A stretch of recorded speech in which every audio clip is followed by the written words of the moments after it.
Give me a minute. I want to talk about where we're at right now. Right now, it's freezing here. It's not bitter cold of winter, but the wind is howling and the snow is coming down, and that makes it cold. Even as it gets cold, it's almost as though the war is heating up. The Russians are pushing hard, heavy shelling in Krinky, the advance in Avdiivka, the meat waves that just keep coming, the pushing up in Kupiansk. The Russians are on the move. They're trying to make some headway somewhere. We saw that in the attack on the heights in Klivshivska over the weekend. They're not getting anywhere, but they're trying, and it's costing them a fortune. And that's really what I wanted to talk about. There has been a lot of talk lately about the failure of the counteroffensive over the summer. If your only measure of success is taking land back, then yeah, admittedly, the line has not moved. It's true. But that is not the only measure of success. The idea that Ukraine is on the back foot or that the counteroffensive has failed is nonsense. There was a great deal of talk in the press and from the couch commanders over the last couple weeks about a stalemate. That Zelensky said we were in a stalemate. I want to point out this is not true. He did not say that. The term that he used is better translated as a deadlock, not a stalemate. A stalemate in chess is when neither side can win.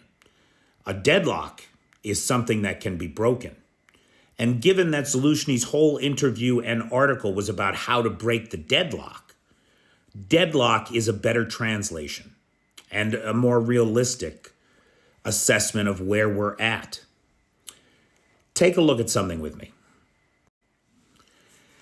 Now, this analysis was prepared by Spartan News, and basically it just goes through everything that was lost by the Russians this past 180 days or so, and what that has cost them.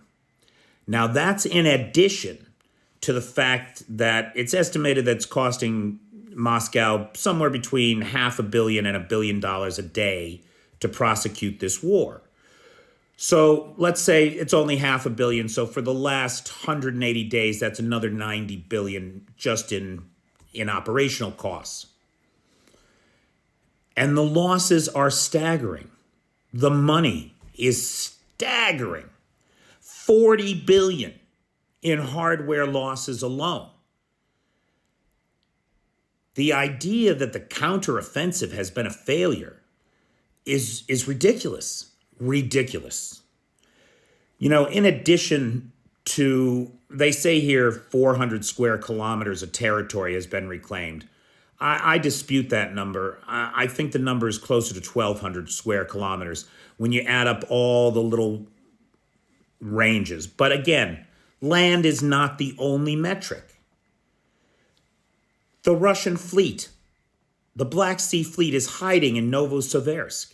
44,000 square kilometers of the Black Sea that had been terrorized by the Russians is now under the control of the Ukrainians. And 150 ships have sailed safely out of the grain corridor since Putin threatened to shut it all down, right? The helicopter fleet has been pushed right out of Ukraine, back into Russian territory. The cost to the Russian economy, $165 billion annualized in losses of gas and oil revenues.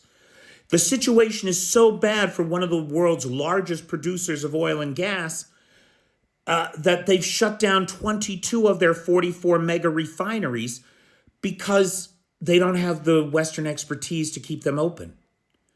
The cost of opening them, of reopening them again, if they should ever choose to do so, which is increasingly unlikely as the equipment rots away from lack of use, is estimated in the tens of billions of dollars.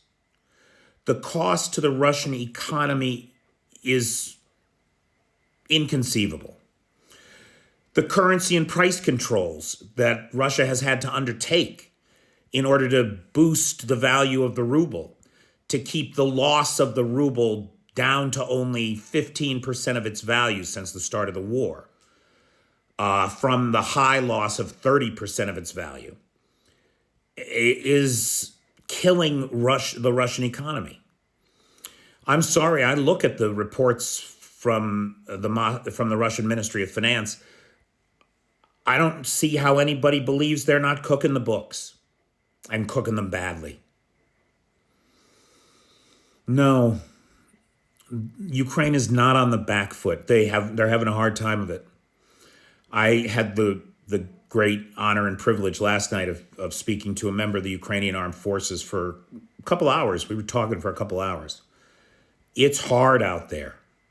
It's tough. It's a slog.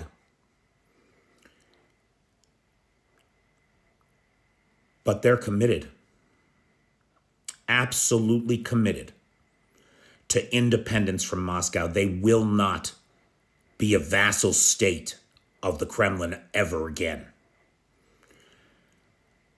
My friends, if you give a fuck about people being able to determine their own futures, about freedom and democracy in the world and something that looks like the truth, you cannot support Russia. You must support Ukraine. In this fight, this existential fight for survival, it's not just the future of the Ukrainians that's on the line. It's the future of generations in this world where your children will be able to travel freely, where they'll be able to go to school, the friends that they can make, the opportunities that they will have, the markets that will be open to them. That's what's on the line here. And everybody should be concerned about it. Things are going to get hard. As the weather gets colder, gets worse, I can't even imagine what it's like in the trenches for these boys. This is going to be a tough winter. Anything that you can do in your life to support the cause of freedom in Ukraine and to support the Ukrainians, I encourage you to undertake that as a sacred duty. I want to thank Ballerina, who sponsored this video. Big supporter of the channel these days, and without him and people like him, I could not keep doing this. So I'm deeply grateful to everybody. Thank you.